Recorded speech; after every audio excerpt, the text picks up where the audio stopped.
kumusta po? Narito po ulit ang update natin para sa lagay ng ating panahon ngayong hapon po ng April 25, 2024 na kung saan sa ngayon ay patuloy pa rin na easterlies ang hangin na umiihip po dito sa malaking bahagi ng ating bansa.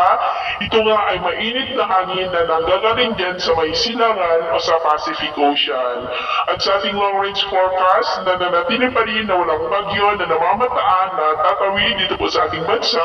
hanggang po sa susunod na 2 linggo. At sa lagay ng ating panahon ngayong hapon ay maayos pa rin ang panahon sa malaking bahagi ng ating bansa pero may tsansa ng maulang na kalangitan with isolated rains sa ilang bahagi ng Cordillera, northern part ng Cagayan, ilang bahagi ng Mindoro, Sulu Archipelago, Zamboanga Peninsula,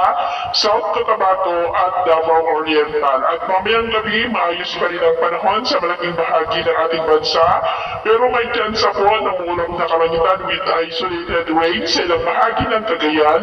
Isabela, Cordillera, La Union, Pangasinan, Oriental Mindoro, Zamboanga Peninsula, Northern Mindanao, Davao Region at ilang bahagi po ng Sorsogen. At sa atin naman po mga baybayin,